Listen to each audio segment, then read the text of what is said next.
My fiancée announced, "I bet my friends $10 you'd still marry me after I cheated." I said, "You're gonna win." Then I married her sister instead. She had to pay up at what should have been our reception.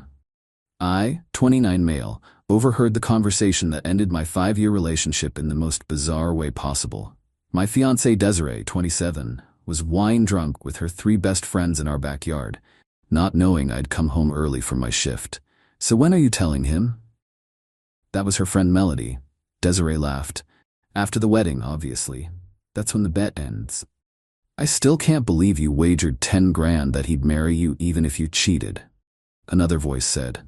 Sounded like Tamara. "Please, have you met Ethan? Man's so desperate to lock me down, I could probably bang someone in our bed and he'd still go through with it. Besides, I already did the hard part. 3 months with Rodrigo and this idiot hasn't noticed shit." My stomach dropped. Rodrigo was her spin instructor. "But what if he finds out before?" the third friend, Iris, asked. "Then I lose 10 grand. But he won't. Boy's too trusting. Plus my sister Colette keeps covering for me. She thinks she's protecting my happiness or whatever. Family loyalty and all that BS." I stood frozen behind the screen door. "Show them the video again," Melody giggled. I heard phone sounds, then male grunting and Desiree's very distinctive laugh. My hand was already on my phone, recording everything. $10,000, ladies. Easiest money I'll ever make. We get married in 8 weeks. I collect my cash at the reception, then maybe I'll tell him. Or not. Depends if Rodrigo's still fun. They clinked glasses. I backed away, went to my car, and sat there for an hour processing. Then I texted my best friend Jerome, "Need to borrow your spare room. We'll explain later." The next morning, I acted normal. Kissed Desiree goodbye, went to work, but actually met with Colette at a coffee shop. "Your sister's cheating on me," I said the moment she sat down. Colette went pale. "Ethan, she said it was over. She promised me." "You knew?" She broke down, told me everything. The affair started 4 months ago, not 3. She'd caught them at Rodrigo's apartment when she went to return Desiree's gym bag. Desiree convinced her that she'd end it, that she just needed to get it out of her system before marriage. "I'm so sorry, I thought I was protecting your future together." She swore she loved you. She bet her friends 10 grand I'd still marry her even if I cheated. Colette's face went from pale to furious. "She what?" I showed her the recording. She listened, hands shaking. "That bitch," she whispered. Then louder, "That absolute bitch. I've been covering for her, lying to you, feeling guilty, and she's treating it like a game." "Help me," I said simply. "Whatever you need." The plan formed quickly. Colette was single, gorgeous, and just as pissed as I was. We both wanted Desiree to face consequences, and we found the perfect way. Update 1. Holy shit. You guys were right about keeping documentation. I've got everything now. So after meeting with Colette, we started phase 1, intelligence gathering. Colette pretended to be supportive of Desiree's affair, saying she understood and wanted to help. Desiree, being the narcissist she is, ate it up. Started telling Colette everything. The gym schedule meetups, the hotel receipts she hid, even showed her nudes Rodrigo sent. Meanwhile, I played the devoted fiancé, increased my wedding enthusiasm to 11. Started posting countdown posts on Instagram, 42 days until I marry my dream girl. Gag. But here's where it gets juicy. Desiree's friends raised the stakes. Since I seemed extra devoted, they each threw in another $2,000. So now Desiree stood to win $16 if she pulled this off. Melody even said, "Should we make it 20? This is too easy." Desiree's response? "Nah, I don't want to take all your money. I'm not heartless." The audacity. Last week, Colette and I started hanging out publicly. Nothing suspicious, just bonding over wedding planning since Desiree's so busy with work. We'd get coffee, go over venue details, taste cakes, normal wedding prep stuff that Desiree was too stressed to handle. Desiree was thrilled. "I'm so glad you two are getting along. Family's so important." Yeah, about that. The chemistry between Colette and me was unexpected. She's everything Desiree isn't. Genuine, caring, actually interested in my work. I'm a veterinary technician. Not glamorous, but I love it. We weren't faking the connection for revenge anymore. It was real. 3 nights ago, Desiree came home late, hair messy, makeup smudged. "Spin class was intense," she said, kissing my cheek. I smiled. "You work so hard, babe. Hey, your sister wants to know if you picked the bridesmaid dress color?" Tell her whatever matches her skin tone. I trust her judgment. Will do. Love you too, sucker. I mean, sweetie. She actually said that. Actually said it. Weddings in 6 weeks. This is gonna be epic. Update 2. Shit escalated fast. First, Desiree got cocky. Started taking bigger risks. Had Rodrigo pick her up from our apartment. In his distinctive yellow Camaro. Our neighbor Mrs. Patterson saw everything and asked me if we were having car trouble, since a young man was driving Desiree around. Oh, that's her coworker, carpooling to save the environment, I said with my biggest smile. Mrs. Patterson didn't buy it, but bless her, she patted my hand sympathetically. Then came the family dinner disaster. Desiree's parents invited everyone over to celebrate the upcoming wedding. Her mom, Gloria, had made this whole photo display of Desiree growing up, ending with our engagement photos. Halfway through dinner, Desiree gets a text and literally giggles. Work emergency? Her dad asked. Yeah, sure, work. She was tipsy and not even trying. Under the table, Colette showed me her phone. Desiree had accidentally sent the text to their sister group chat, instead of just Rodrigo. Can't wait for round 2 tonight, Daddy. Her mom's phone was in that chat. Gloria's face went from confused to horrified to carefully blank in about 3 seconds. She looked at me, then at Desiree, who was still texting and smiling. Oblivious.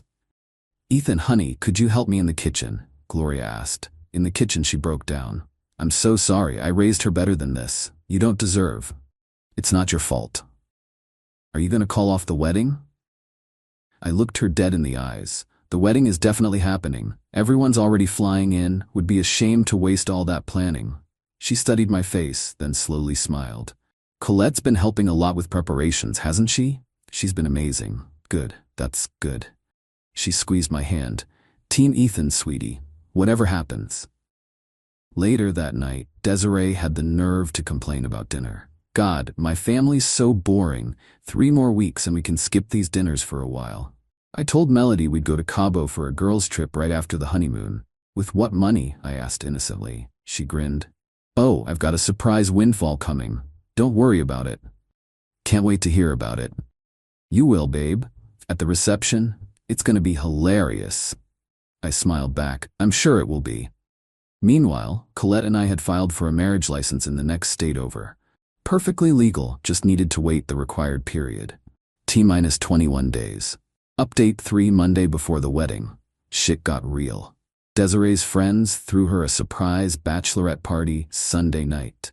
Except it wasn't a surprise for me because Colette was invited and kept me informed. They went to a club downtown.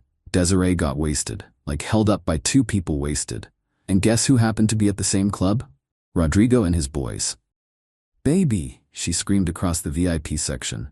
In front of everyone. Jumped on him, made out with him. Grinding on him on the dance floor while wearing a bride-to-be sash. Melody live-streamed parts of it on Instagram before realizing maybe that was evidence and deleted it. Too bad I already screen-recorded everything from Colette's phone. But here's the best part. Tamara got cold feet about the bet. Des, maybe we should call it off. This is getting cruel. Desiree's response? Cruel? Please, he should be grateful I'm even marrying his boring ass. Do you know how many times I've had to pretend to care about sick dogs and cat surgeries? I deserve this money. But what if? What if nothing? The wedding's in 5 days. Invitations went out. His family's flying in from across the country. Catering's paid. You think he's gonna call it off now? Please, man doesn't have the balls. Iris laughed. Remember when you tested him? Came home with a hickey and said it was a curling iron burn?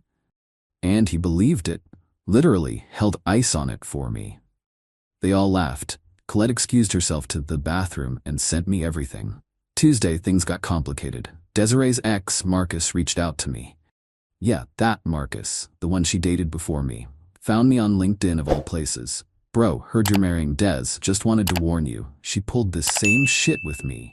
Cheated, made bets with her friends about it. I found out after she'd already won $5,000 that I'd forgive her. Don't be me. We met for beers. He showed me old text threads. Same friend group, same type of bets, just smaller amounts back then. She called you her practice run, I told him. Of course she did. Let me guess, she's betting you'll stay even after cheating? Marry her, actually. Damn, inflation hit her bets too. He laughed bitterly. You gonna run? Oh, I'm definitely showing up to the wedding. He studied my face. You got something planned. Let's just say she's not the only one who can make bets. Can I come to the wedding? Absolutely. Wednesday, Desiree panicked. Not about the affair, about her dress. It's too tight. The seamstress fucked up. She was screaming at everyone. The seamstress, her mom, Colette, me. Everyone's fault but hers that she'd been stress eating and drinking for weeks. The seamstress performed miracles and let it out. Desiree never even thanked her. That night, she cuddled up to me in bed. Sorry I've been such a bridezilla, I'm just nervous. I love you so much. Love you too, I lied. After we're married, things will be different. Better, I promise. I'm sure they will be.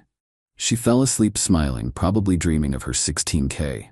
Thursday, yesterday, the families arrived. My parents, siblings, cousins, everyone. They all knew. I'd told them everything. My mom especially was livid but played it cool. Desiree, you look radiant, Mom said at the rehearsal dinner. Thanks, I'm so excited to officially be family. Yes, well, you'll definitely be part of a memorable day. Dad pulled me aside. You sure about this, son? Never been more sure of anything. Good man, your grandmother would be proud. The rehearsal itself was hilarious. Desiree kept texting during it. The priest actually had to ask her to put her phone away during her own wedding rehearsal. Sorry, Father, work emergency. Rodrigo must be one hell of a work emergency. Her friends were all there, already counting their money. Melody whispered to Tamara, easiest 16 grand we'll ever make. Colette, standing as maid of honor, caught my eye and winked. Tomorrow's the big day. Everything's in place. The marriage license with Colette is valid as of midnight tonight. The prenup, Desiree refused to sign because that's not romantic, would have protected her. Now she gets nothing. My uncle, who's also a lawyer, is ready. The DJ has special instructions. The photographer has been briefed. Desiree's last text to Rodrigo tonight, yes, Colette's still monitoring. Last night of freedom, then I'm 16,000 richer and we can get that place together. Ethan will never know. Oh, I know. And tomorrow everyone will know. Wedding's at 2 p.m. Can't wait. Final update. I'm writing this from my honeymoon suite. Just not with who you'd expect. The morning started normally. Desiree was at the hotel getting ready with her bridesmaids. I was with my groomsmen at Jerome's place. At 11 a.m. Colette texted me. She's already drinking champagne and texting Rodrigo about their future apartment. At noon I put on my tux, looked in the mirror, smiled. At 1 p.m. Colette left the bridal suite, claiming she needed to check on the flowers. She met me at the courthouse where my uncle was waiting. Quick ceremony, just us, the judge, and Jerome as witness. Kissed my new wife and headed to the church. At 1:45 p.m., guests were seated. 200 people.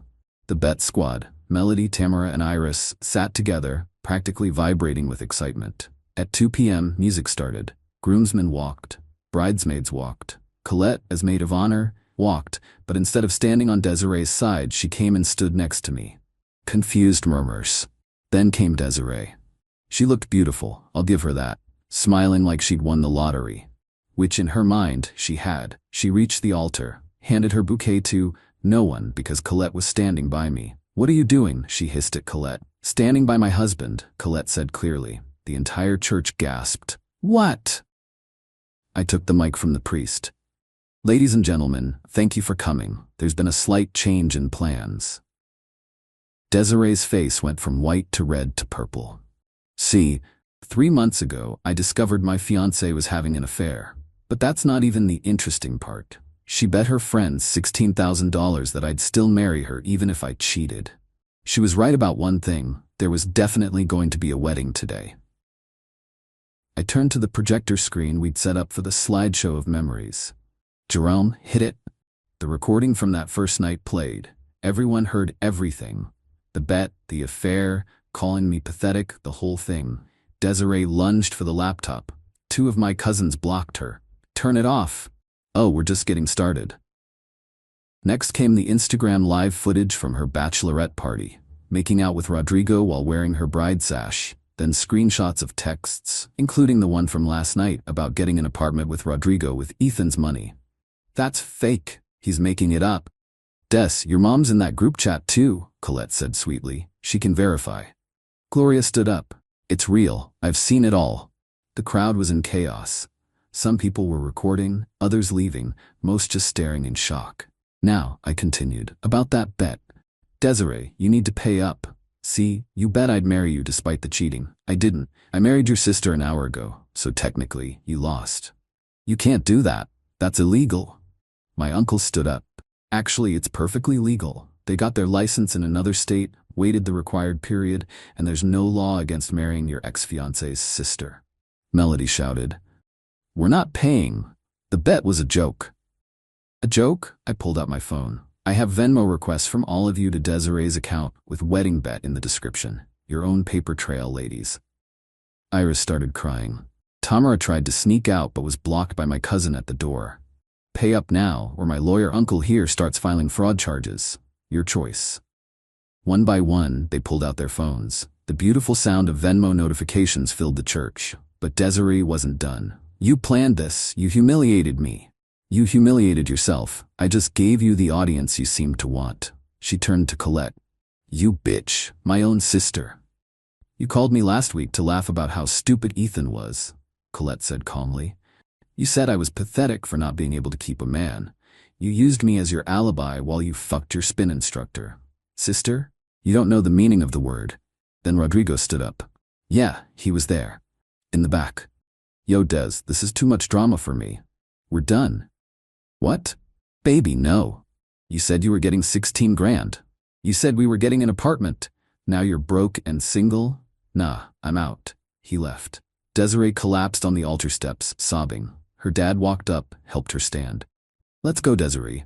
Daddy, do something. I am. I'm taking you home. And Monday, you're moving out. Your mother and I are done enabling this behavior. They left. The friends slunk out. Most of the guests were in shock. I turned to the remaining crowd. Now, who wants to celebrate an actual marriage built on trust and love? Reception's still paid for. Tout the DJ started playing Before He Cheats, and about half the guests stayed, including Marcus, who bought us our first round. That was fucking beautiful, man, he said, toasting us. The reception was amazing. Colette and I had our first dance to That's What You Get, her choice. Perfect. My mom gave a speech about waiting for the right person, even if they're standing right next to the wrong one. The cake? We'd switched it Thursday night. Instead of the elegant 3-tier Desiree picked, it was a 2-tier with a topper of a bride and groom and a tiny figure being kicked off the cake. The bakery nailed it. It's been 3 days. Colette and I are in Cabo. Yes, the trip Desiree planned to take with her girls using her bet money. We used the tickets Desiree had already bought since they were in Colette's name too, family booking.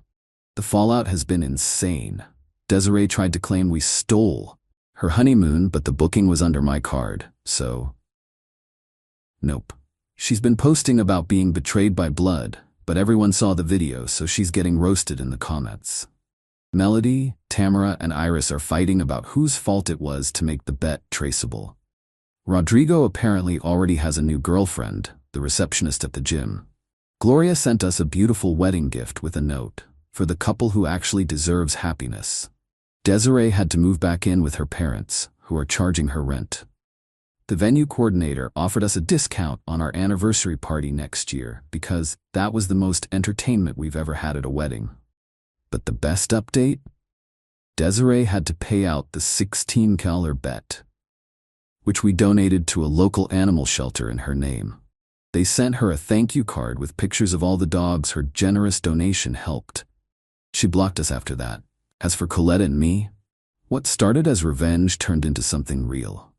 We're taking it slow, going to couples counseling to make sure we're building something healthy.